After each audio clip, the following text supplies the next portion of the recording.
Hey everybody, welcome back to Wilmer Woodworks. If you're into woodworking and tech, you're in the right place. Today we're combining our love for creating with a bit of coding to make a live subscriber counter.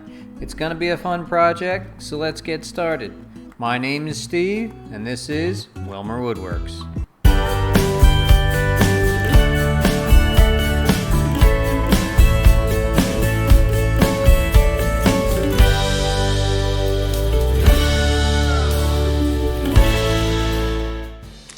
First, let's talk about what we need. An ESP8266 module. This little guy will connect to the internet and fetch our subscriber count.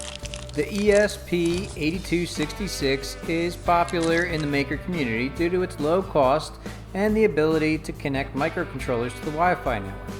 Now, if I was to buy one of these again, I would get one without these headers. These little pins did make it a little bit of a pain for me.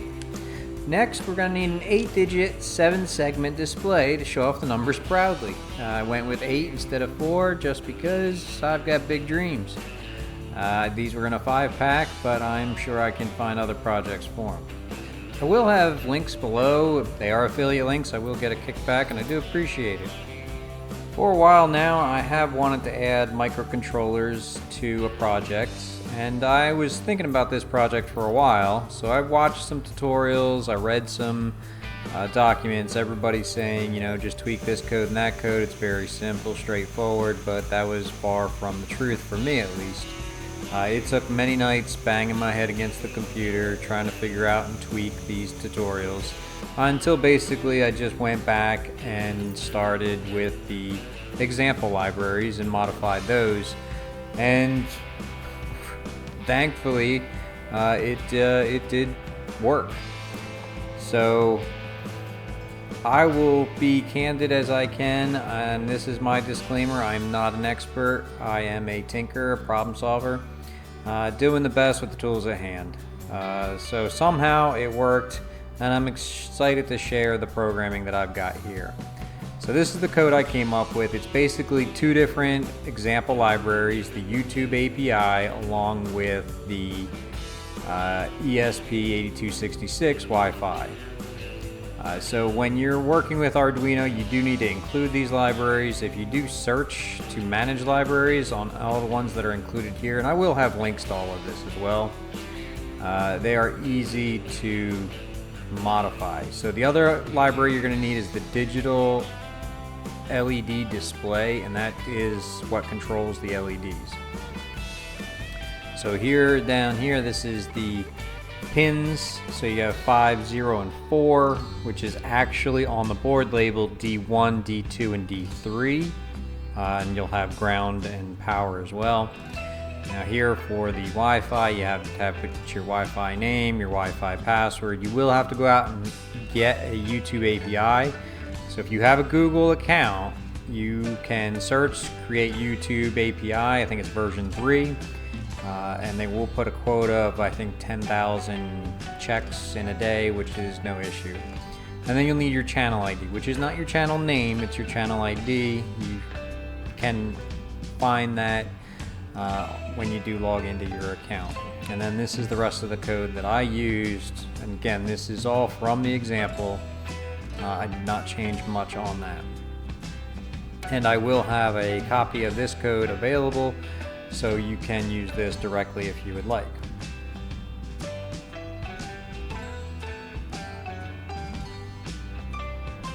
And I did try this with a few different accounts just to make sure that all 8 digits did work.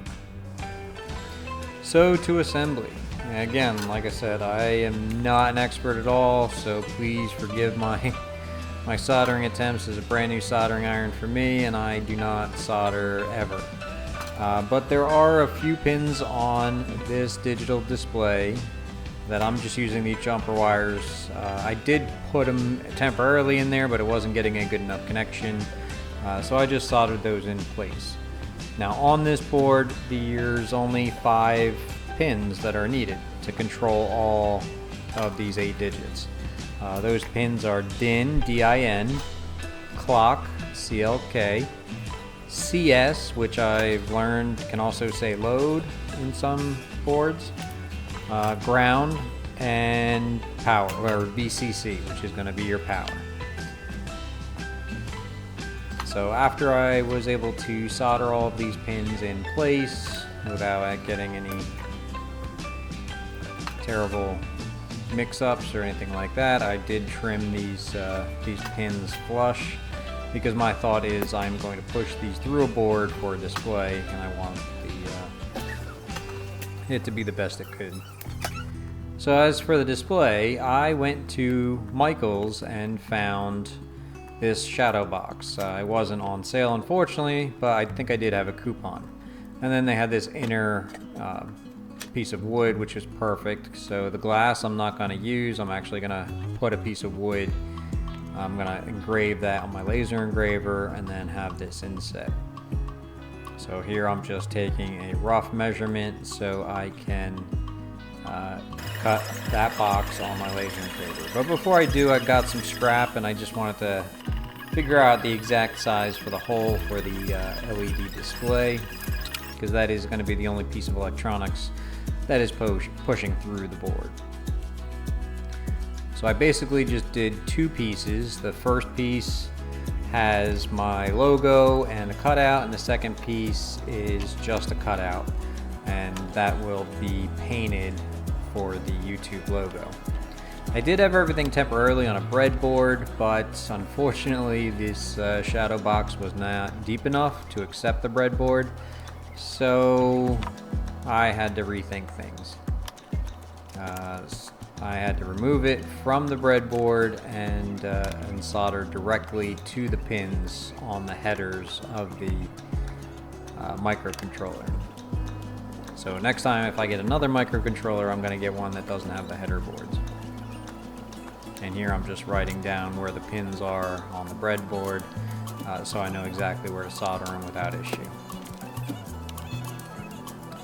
And actually, you know what? I will include the pinout of this NodeMCU that I have, of the ESP8266. So you can see here on the board the GPI 05, 04, and 00, and then the ground and the 3.3 volt power. And those are all indicated in that sketch on the Arduino. And here I was able to find my little helping hands, which made soldering much easier. But that's the project pretty much in a nutshell. If you do like the video, please give it a thumbs up and don't forget to subscribe for more woodworking and tech content. If you have questions or suggestions, please feel free to drop them in the comments below. If you like the project and you would like to purchase it but don't want to put the effort into it, no worries. I will put a link where you can purchase a completed project. I will even put your own YouTube logo on there and have your Wi-Fi name and YouTube channel already in the unit, so it'll just come working for your house. So don't forget to check the links in the description for all the materials used and the code, and I'll see you in the next video. And as always, thanks for watching.